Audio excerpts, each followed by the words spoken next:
تو سب دس کے باغ بنانا ہوتا ہے. الحمدللہ وکفى والصلاة والسلام على سيدنا محمد المصطفى وأحمد المجتبى وعلى آله الأصفياء وأصحابه الأصفياء أما بعد فأعوذ بالله من الشيطان الرجيم بسم الله الرحمن الرحيم يا أيها الذين آمنوا ادخلوا في السلم كافة ولا تتبعوا خطوات الشيطان إنه لكم عدو مبين فإن زللتم من بعد ما جاءتكم البينات فاعلموا أن الله عزيز حكيم هل ينظرون إلا أن يأتيهم الله في ظلل من الغمام والملائكة وقضي الأمر وإلى الله ترجع الأمور صدق الله العظيم. جزاكم الله. يا أيها الذين آمنوا ادخلوا في السلم كافة اے ایمان والو داخل ہو جاؤ اسلام میں پورے کے پورے. اسلام کو پورا اپنا لو اور تم بھی پورے اسلام میں داخل ہو جاؤ. ولا تتبعوا خطوات الشیطان اور مت چلو شیاطین کے قدموں پر. انہ لکم عدو مبین کیونکہ وہ تمہارا صریح دشمن ہے. فإن زللتم من بعد ما جاءتكم البينات پھر اگر تم بچلنے لگو بعد اس کے کہ تمہارے پاس صاف احکام پہنچ چکے ہیں. فاعلموا ان اللہ عزیز حکیم تو جان لو کہ بے شک اللہ زبردست حکمت والا ہے. هل ينظرون الا ان يأتيهم الله في ظلل کیا وہ اسی کی راہ دیکھتے ہیں کہ آوے ان پر اللہ ابر کے سایوں میں والملائکہ اور فرشتے وقضی الامر اور قصہ پورا ہو جائے. وَإِلَى اللَّهِ تُرْجَعُ الْأُمُورُ اور اللہ ہی کی طرف لوٹیں گے سب کام. يَا أَيُّهَا الَّذِينَ آمَنُوا ادْخُلُوا فِي السِّلْمِ كَافَّةً وَلَا تَتَّبِعُوا خُطُوَاتِ الشَّيْطَانِ. ان آیات مبارکہ سے پچھلی آیت میں ایک مخلص مسلمان حضرت سہیل رومی رضی اللہ عنہ کا ذکر تھا کہ جنہوں نے ایک بہت اچھی سوداگری کی، بڑا اچھا سودا کیا، اپنی جان کو بچا لیا اور اپنا مال کفار کے حوالے کر کے وہ مدینہ طیبہ پہنچ گئے. تو اللہ تعالیٰ نے ان کی مدح کی کہ بعض لوگ ایسے ہیں جو اپنی جان کا سودا اللہ کی رضا کے لیے کر دیتے ہیں تو اللہ کو وہ بڑے محبوب ہیں. تو پچھلی آیت میں ان کا ذکر تھا. اس آیت مبارکہ میں اللہ تعالیٰ نے ایک شعبہ کا اضافہ فرمایا ہے کہ بعض لوگ جو ہے نا پھر اسلام کے اندر مخلص ہوتے ہیں اور اخلاص میں بڑھ کر وہ اطاعت کو اور زیادہ آگے بڑھانا چاہتے ہیں. وہ کہتے ہیں کہ جتنی اطاعت ہو سکے اتنا ہی زیادہ بہتر ہے، لیکن پھر اطاعت کرتے کرتے وہ حدود کراس کر جاتے ہیں، پھر وہ بدعات کا رستہ اختیار کر لیتے ہیں.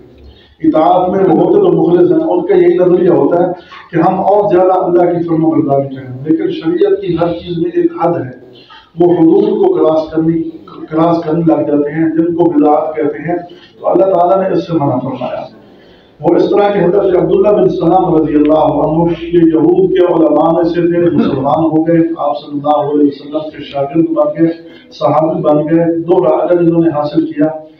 اور یہ پہلے چونکہ یہود کے عالم تھے تو یہود کے مذہب میں ہفتہ کا وار جو تھا، ہفتہ کا دن، وہ بڑا معظم تھا. اور یہود کے مذہب میں اونٹ کا گوشت حرام تھا. اب جب اسلام آ گیا تو اسلام کے اندر اونٹ کا گوشت کھانا فرض نہیں ہے. فرض تو نہیں ہے کہ روزہ کھائے یا نہ کھائے، لیکن وہ مذہب یہود میں حرام تھا. اسی طرح وہاں مذہب یہود میں ہفتہ کی تعظیم واجب تھی، لیکن اسلام کے اندر ہفتہ کی بے تعظیمی واجب نہیں ہے. اسلام کے اندر یہ نہیں ہے کہ ہفتہ کی تعظیم کرو یا نہ کرو. اب ان کے ذہن میں یہ خیال آیا کہ ہم ایسا کرتے ہیں کہ ہم اونٹ کا گوشت اس کو جائز تو سمجھتے ہیں لیکن کھائیں گے نہیں، کہ شریعت موصلیہ پر بھی عمل ہوگا اور اس شریعت محمدیہ پر بھی عمل ہو جائے گا. اسی طرح ہم ہفتے کی تعظیم کرتے رہیں گے کیونکہ اسلام کے اندر منع تو نہیں کیا گیا. ہفتہ کو ہم معظم سمجھیں گے، اگرچہ ہمارا دن وہ جمعہ کا ہے اسلام کے اندر، لیکن ہفتے کو بھی معظم سمجھیں گے تاکہ شریعت موصلیہ پر بھی عمل ہو جائے اور شریعت محمدیہ پر بھی عمل ہوتا رہے، کیونکہ اس میں اس چیز کی ممانعت نہیں ہے. تو جب ان کے دل میں یہ خیال آیا تو اللہ تعالیٰ نے یہ آیات نازل فرمایا نہیں وہ سب خیالات چھوڑ دو، اسلام میں پورے کے پورے داخل ہو جاؤ۔ اونٹ کے گوشت کو حلال سمجھتے ہوئے چھوڑنا یہ اسلام کی تعلیم کے خلاف ہے۔ اسی طرح ہفتے کی بے تعظیمی کرنا یہ اسلام کی تعظیم کے خلاف ہے۔ لہذا اسلام کا جیسا قانون ہے اسی کے اندر داخل ہو جاؤ، نہ اتنا زیادہ اخلاص دکھاؤ کہ بدعات کے راستے میں چلے جاؤ، نہ اتنا پیچھے ہٹو کہ اسلام کی حدود میں داخل بھی نہ ہو بلکہ اسلام کی حدود سے باہر رہو۔ تو اس لیے فرمایا یا ایھا الذین آمنوا ادخلوا فی السلم کافہ، اے ایمان والو اسلام میں پورے کے پورے داخل ہو جاؤ۔ کیا مطلب کہ وفاداری صرف اسلام سے باقی ہو، باقی ادیان سے نہ ہو۔ صرف اسلام کے وفادار بن کے رہو، باقی ادیان کے وفادار نہ بنو۔ اور فرمایا کہ فی السلم کافہ، اپنے پورے اعضاء کے ساتھ اسلام میں داخل ہو جاؤ۔ تمہارے پورے اعضاء پر اسلام ہو، تمہارے دل و دماغ میں اسلام ہو۔ ایسا نہ ہو کہ اعضاء پر تو اسلام ہو لیکن دل مطمئن نہ ہو، ایسا نہ ہو۔ پورے کے پورے اسلام میں اندر داخل ہو جاؤ۔ یا پھر ایسا نہ ہو کہ دل تو یعنی یقین کرتا ہے، دل تو مطمئن ہے لیکن اعضاء پر اسلام نہ ہو، ایسا نہ ہو۔ پورے کے پورے تم اسلام میں داخل ہو جاؤ اور پورا کا پورا اسلام اپنے اوپر اوڑھ لو۔ اسلام میں داخل ہونے کا یہ مطلب ہے کہ کافہ تم پورے کے پورے یعنی ظاہراً باطناً عقیدتاً عملاً ہر اعتبار سے کسی قسم کا کوئی تضاد نہ ہو۔ ظاہر بھی اسلام ہو، اندر بھی اسلام ہو، عقیدتاً بھی مسلمان ہو، عملاً بھی مسلمان ہو، اور اسلام میں ایسے داخل نہ ہو کہ کوئی عمل اس کے خلاف ہو۔ عمل اسلام کے خلاف نہ کرو بلکہ اسلام جو تعلیم دیتا ہے وہی اعمال اختیار کرو۔ اب کچھ میں ایسی باتیں جو اسلام میں اندر داخل ہونے کے بعد بھی ہم کرتے ہیں یہ کروں گا، لیکن اس سے آپ نے ناراض نہیں ہونا کیونکہ یہ چیزیں ہمارے اندر پائی جاتی ہیں۔ تو اس لیے اسلام میں داخل ہونے کے بعد بھی بعض چیزیں ایسی ہوتی ہیں کہ جو اسلام کی نہیں ہے لیکن ہم ان کو اسلام کا مرتبہ دے دیتے ہیں، جن کو رسومات رواجات کہتے ہیں۔ اس کی مثال ایسے ہے، اسلام یہ تعلیم دیتا ہے کہ عید کے دن عیدگاہ کے اندر آپ نے نوافل نہیں پڑھنے۔ اب نماز ہے نا، نماز ایک اچھا کام ہے، جب بندہ نماز نیت کرتا ہے تو اللہ کو سب سے زیادہ قریب ہو جاتا ہے، لیکن شریعت کے اندر ممانعت ہے۔ اب ایک بندہ عیدگاہ کے اندر چلا جائے اور وہاں جا کر نوافل پڑھے تو یہ اسلام کے اندر پورا کا پورا داخل نہیں ہوا، کیونکہ اس نے اسلام کی حدود کو چھیڑا ہے۔ اسی طرح اسلام کے اندر رسومات نہیں ہیں۔ رسومات مثلا ہم جو 30واں کرتے ہیں، 40واں کرتے ہیں، سالانہ کرتے ہیں، یہ اسلام کے اندر داخل، اسلام کے اندر یہ چیزیں نہیں ہیں۔ اگر اسلام کے اندر یہ چیزیں ہوتی تو رسول اللہ صلی اللہ علیہ وسلم اور آپ کے اصحاب یہ کر کے دکھا جاتے۔ تو اسلام میں پورے کے پورے داخل ہونے کا مطلب یہ ہے کہ جو چیزیں باہر کی ہیں ان کو لینے کی ضرورت نہیں ہے۔ اسلام نے ہر چیز ہمیں واضح طور پر بتلا دی ہے۔ اسی طرح جنازہ کے بعد دعا ہم مانگتے ہیں۔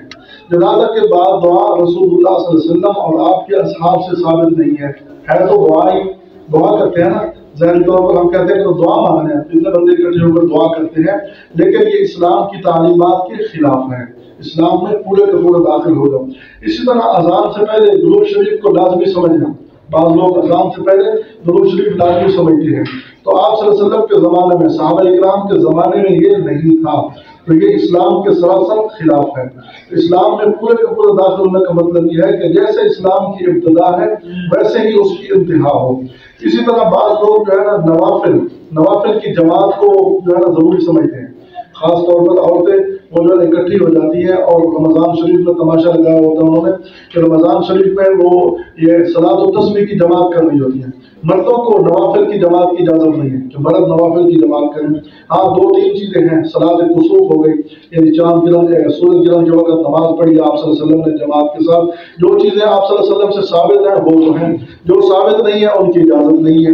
لیکن نوافل کی جماعت یہ اس کو یعنی جماعت کو ضروری سمجھنا یہ اسلام کے خلاف ہے، اسلام اس کی اجازت نہیں دیتا۔ تو گویا کہ یہ بات واضح ہو گئی کہ اسلام کی حدود کے اندر رہنا ہے، اسلام میں کوئی چیز داخل نہیں کرنی اور نہ ہی اسلام کی کوئی چیز چھوڑنی ہے۔ یہ ہے فی السلم کافہ، اسلام میں پورے کے پورے داخل ہو جائے۔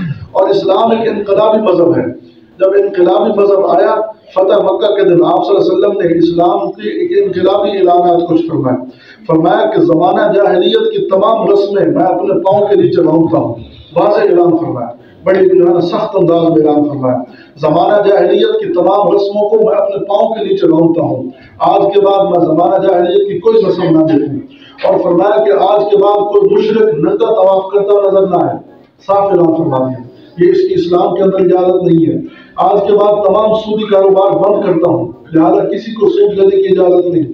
اور پھر آپ صلی اللہ علیہ وسلم نے اپنے اصحاب کو چند ایک کو فرمایا کہ ان کے سود فلاں فلاں کے ذمہ میں محمد معاف کرتا ہوں، جو انہوں نے فلاں سے لینے ہیں میں محمد ان کو معاف کرتا ہوں، میری طرف سے یہ معافی کا اعلان ہے، میں کسی سے کوئی سود کا پیسہ نہیں لوں گا اور نہ ہی اپنی جماعت کو لینے دوں گا۔ تو گویا کہ اسلام ایک انقلابی مذہب ہے۔ جب اسلام آ گیا، اسلام کے آنے سے باقی ساری رسومات وہ باطل ہو گئی۔